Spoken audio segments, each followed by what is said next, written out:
Complex numbers के सिलसिले में ये हमारी चौथी वीडियो है। तो इसमें अब हम मल्टीप्लिकेशन ऑफ कॉम्प्लेक्स नंबर्स के बारे में बात करेंगे। ठीक है, हमारे पास दो कॉम्प्लेक्स नंबर्स है, एक है x1 प्लस y1 आयोटा और दूसरा है x2 प्लस y2 आयोटा। इनको मल्टीप्लाई कर लेते हैं तो x1 x2 plus x1 y2 iota आ जाएगा। ये पहले x2 के साथ मल्टीप्लाई हो जाएगा और पहले y2 उसके बाद y2 आयोटा के साथ, इसके बाद y1 आयोटा x2 के साथ और लास्ट में y1 y2 आयोटा स्क्वायर हो जाएगा।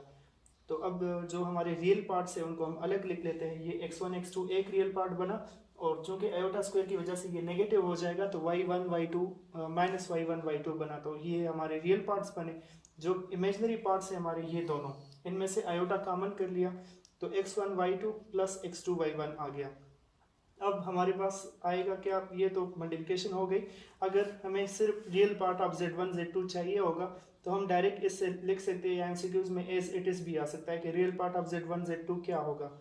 तो रियल पार्ट हमारे पास बन जाएगा ये x1 x2 minus y1 y2 जो है ये हमारा रियल पार्ट है, ये वाला। तो ये रियल पार्ट किसके बराबर हो जाएगा, ये x1 क्या था, ये रियल पार्ट ऑफ z1 था, x2 था रियल पार्ट ऑफ z2, तो इसी वजह से मैंने इसको real part of z1 into real part of z2 लिख लिया, minus y1 real imaginary part of z1 है और y2 जो है वो इमेजनरी पार्ट ऑफ z2। तो फाइनली हमारे पास जो रिजल्ट आया है z1 real of z1 z2 वो इसके बराबर हो गया। ठीक है, तो अगर हमें ये याद हो तो हम मल्टीप्लिकेशन आसानी से भी कर सकते हैं, थोड़ा सा डायरेक्ट भी कर सकते हैं।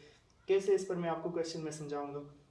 Imaginary part of z1 z2 जो हमारे पास है वो ये वाला पार्ट है कि x1 y2 plus x2 y1।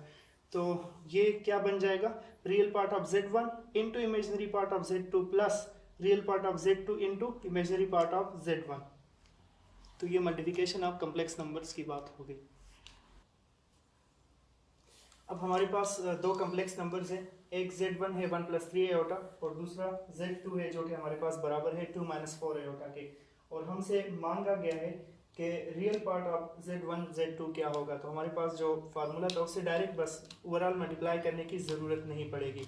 Real part of z1 z2 हमें चाहिए, वो किसके बराबर था, वो बराबर था real part of z1 into real part of z2। तो इन दोनों के जो रियल पार्ट्स हैं मतलब 1 और 2, तो इनको मल्टीप्लाई कर लेंगे तो 1 इंटू 2 हो जाएगा। और फिर क्या था, हमारे साथ दरमियान में माइनस साइन था और फिर था imaginary part of z1 into imaginary part of z2। तो इमेजनरी पार्ट एक का 3 है और दूसरे का क्या है -4, z2 का इमेजनरी पार्ट -4 है, तो इनको मल्टीप्लाई कर लो हमें आंसर मिल जाएगा। तो 2 प्लस 12 से हमारे पास आ जाएगा 14। तो मतलब ओवरऑल मल्टीप्लाई करने की हमें ज़रूरत नहीं पड़ी, डायरेक्ट हमने इससे कर लिया। सपोज करें आपको imaginary part of z1 z2 चाहिए तो फिर उसका भी जो तरीका था उसके मुताबिक वैल्यूज पुट कर ले तो बहुत आसानी के साथ ही हम मालूम कर लेते हैं। ठीक है, अब हमें क्वेश्चन दिया गया है कि x plus Y iota into 1 plus 2 iota बराबर है 2 प्लस 3 आयोटा के। तो हमें इसमें x y की वैल्यूज चाहिए। तो पहले तो इन दोनों को मल्टीप्लाई कर लेते हैं ताकि हमारे पास इक्वेशन बन जाए। उसको इक्वेशन तो ऑलरेडी है, मतलब ये सिम्प्लीफाइड फॉर्म में हो जाए तो इसको हम कंपेयर कर लेंगे, रियल पार्ट को रियल के साथ, इमेजनरी को इमेजनरी के साथ। तो हमारे पास एक्स वाई की जो वैल्यूज़ है उससे मालूम हो जाएगी। तो मल्टीप्लिकेशन के लिए जो आसान काम था, real part of z1 z2 किसके बराबर, मतलब पहले रियल पार्ट्स मल्टीप्लाई हो जाएंगे दोनों माइनस दोनों इमेजनरी पार्ट, तो y2 के साथ ये वो रियल पार्ट होता है z1 z2 का। और फिर इमेजनरी पार्ट क्या होगा, plus iota into imaginary part क्या था, पहले का रियल पार्ट दूसरे के इमेजनरी पार्ट के साथ मल्टीप्लाई होगा तो x इंटू 2 हो जाएगा और प्लस दरमियान में प्लस था, दूसरे का रियल पार्ट पहले के इमेजनरी पार्ट के साथ मल्टीप्लाई हो जाएगा तो 1 इंटू वाई। तो ये मल्टीप्लिकेशन के लिए हमारे पास क्या है, आसान तरीका है। ठीक है, इससे हम आसानी के साथ मल्टीप्लिकेशन कर सकते हैं कम टाइम में। अगर आप लोग इसके साथ आदी हो गए तो बहुत आसानी से आप लोग कम टाइम में दो कम्प्लेक्स नंबर्स को मल्टीप्लाई कर पाएंगे। मैं फिर से समझाता हूँ, हमारे पास जो मल्टीप्लिकेशन आती है z1 z2, तो उसमें रियल पार्ट्स के लिए, रियल पार्ट के लिए क्या होता है, दोनों के रियल पार्ट मल्टीप्लाई हो जाते हैं माइनस दोनों के इमेजनरी पार्ट। तो x into 1 minus Y into 2, तो इससे वो रियल पार्ट आ जाएगा और प्लस आयोटा लगा लेंगे। इमेजनरी पार्ट के लिए क्या होता है, पहले का रियल पार्ट दूसरे के इमेजनरी पार्ट के साथ और दूसरे का रियल पार्ट पहले के इमेजनरी पार्ट के साथ, और उसमें दरमियान में प्लस लगता है। ठीक है, तो ये हमारे पास हो जाएगा x माइनस 2y और plus iota 2x plus Y is equal to right side पर हमारे पास 2 प्लस 3 आयोटा है। तो अब ये जो इक्वेशन बन गया सिम्प्लीफाइड फॉर्म में, तो इसमें यहाँ पर भी रियल पार्ट है और इस तरफ भी इमेजनरी है। तो ये कंपेयर कर लेंगे, रियल पार्ट रियल के बराबर हो जाएगा और इमेजनरी के बराबर। तो x माइनस 2y इक्वल होगा 2 के, और 2x प्लस वाई इक्वल हो जाएगा 3 के, ठीक है। आयोटा तो ऑलरेडी दोनों साइड पर मौजूद है तो उसको नहीं लेते हैं। अब x माइनस 2y 2 के बराबर है और 2x प्लस वाई 3 के बराबर, तो इनको हम सॉल्व कर लेंगे दोनों इक्वेशंस को। तो ये इक्वेशन 1 बना, ये इक्वेशन 2 बना, दोनों को मल्टीप्लाई कर लेते हैं। फर्स्ट नंबर को 2 के साथ मल्टीप्लाई कर लेंगे तो ये आ जाएगा 2x minus 4y is equal to 4। दूसरा इक्वेशन अपनी जगह पर छोड़ देते, वो है 2x plus Y is equal to 3। तो इनको सब्ट्रैक्ट कर लो, साइन चेंज कर लो, तो 2x के साथ ख़त्म, हमारे पास आ जाएगा minus 5y is equal two plus 1। तो जो इससे y की वैल्यू आती है वो क्या हो जाएगी, -1/5। ये हमारे पास y की वैल्यू हो गई। अब x की वैल्यू के लिए क्या करेंगे, x की वैल्यू के लिए हम करना ये है कि इस y की वैल्यू को किसी एक में पुट कर लेंगे। अब x minus 2y is equal to 2 जो हमारा इक्वेशन 1 था, इसमें y की वैल्यू पुट कर लेते हैं। तो y की वैल्यू है -1/5 और राइट साइड पर 2 अपनी जगह, तो इससे x प्लस 2/5 आ जाएगा और ये प्लस 2/5 इस तरफ ले आएंगे तो -2/5 हो जाएगा। तो 5 2 ज़ार 10, 10 माइनस 2 से 8/5 हमारे पास x की वैल्यू आ गई, ठीक है। तो ये x और y की वैल्यूज थी। तो ये मल्टीप्लिकेशन वाला क्वेश्चन था और इससे हमें x y की वैल्यूज चाहिए थी। इस तरीके से काफ़ी कम टाइम में आप इसको कर सकते हैं। नेक्स्ट क्वेश्चन हमारे पास है कि x plus iota Y whole power 1/3 equal है a प्लस एओटा b के, then x by A plus Y by B is equal to k into A square minus B square. तो हमें मालूम करनी है k की वैल्यू। अब इसमें करना क्या होगा, सबसे पहले हम इसको कंसिडर कर लेते हैं। आप देख लेंगे कि ये खुद ब खुद उस दूसरे फॉर्म में कन्वर्ट हो जाएगा जो x by A plus Y by B है, उसको हम उसकी तरफ जाने की कोशिश करेंगे। तो उस फॉर्म में जब हम चले जाए तो k की जगह हमारे पास कोई नंबर होगा, वही हमारे पास k की वैल्यू आएगी। तो यहाँ पर सबसे पहले काम ये कर लेते हैं कि हम क्यूब ले लेते हैं दोनों साइड का, तो x plus iota y equal हो जाएगा a plus iota b whole cube के, ठीक है। अब इसको हम राइट साइड को फार्मूले के मुताबिक सिम्प्लीफाई कर लेते हैं। मैंने आपको पहली या दूसरी वीडियो में पावर्स को एक्सपेंड करने का तरीका बताया था पास्कल ट्राइंगल के मुताबिक। तो पास्कल ट्राइंगल से हमारे पास आता है 1 1, अगर 3 के लिए n 3 हो तो हमारे पास इस तरह पास्कल ट्राइंगल आ जाएगा, ये power n is equal to 3 है।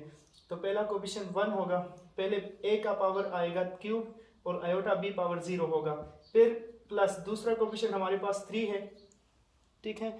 और इसके साथ दूसरा जो कोएफिशिएंट 3 आया तो हम a का पावर 1 कम कर लेंगे, a स्क्वायर हो जाएगा, आयोटा b पावर 1 आ जाएगा, फिर प्लस 3 अगेन नेक्स्ट कोएफिशिएंट फिर से 3, तो a का पावर 1 और कम हो जाएगा और आयोटा b होल स्क्वायर आ जाएगा।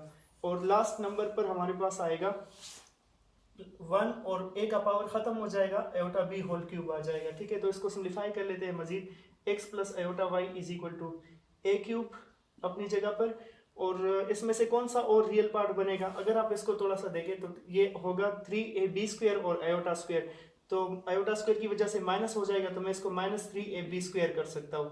जो हमारे पास इमेजिनरी पार्ट्स होंगे वो ये दोनों होंगे, तो एक इसमें से आयोटा कॉमन कर लेते तो एक 3a स्क्वायर b आएगा, और जो आयोटा b होल क्यूब है तो आयोटा क्यूब बराबर होता है माइनस आयोटा के, क्योंकि उसको आयोटा स्क्वायर डॉट आयोटा लिखा जा सकता है। तो जो कि वो माइनस आयोटा है तो आयोटा कॉमन हो गया बाहर, तो इससे रह जाएगा -b।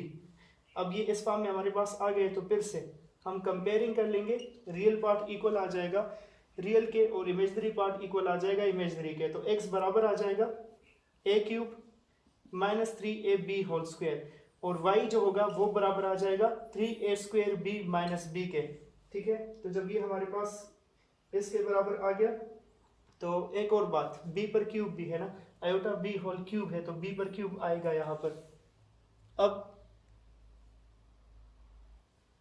अब ये हमारे पास 3a स्क्वायर b, यहाँ पर b क्यूब है, b नहीं है क्योंकि आयोटा b होल क्यूब था। अब यहाँ पर ऐसा कर लेंगे, हमें चाहिए था x by A plus Y by b, तो मतलब इसको अगर हम देखें तो यहाँ पर a हमारे पास कॉमन हो सकता है, तो a को हम डिवाइड कर लेंगे तो x by a is equal to a square minus 3b square रह जाएगा, ठीक है। और राइट साइड पर ये जो y के वाला इक्वेशन, इसमें राइट साइड पर b कॉमन हो सकता है, तो उस b को डिवाइड करो तो 3a square minus b square यहाँ से भी आ जाएगा। अब हमने क्या करना है, दोनों को ऐड कर लेंगे, ये x बाई ए और y बाई बी को ऐड कर लेंगे। इनको ऐड करने की वजह ये है कि हमारे पास वहाँ पर x by A plus Y by B है उस इक्वेशन में, दूसरे इक्वेशन में, तो हमें उसके जैसा इक्वेशन बनाना होगा। अब ये हमारे पास जो लास्ट दो इक्वेशंस आई है इनको हम ऐड कर लेंगे, तो x by A plus Y by b left sides add हो जाएंगे तो इससे ये आ जाएगा, और राइट साइड्स को ऐड कर लो तो ए square minus 3b² plus 3a² और माइनस b², ये आ गया।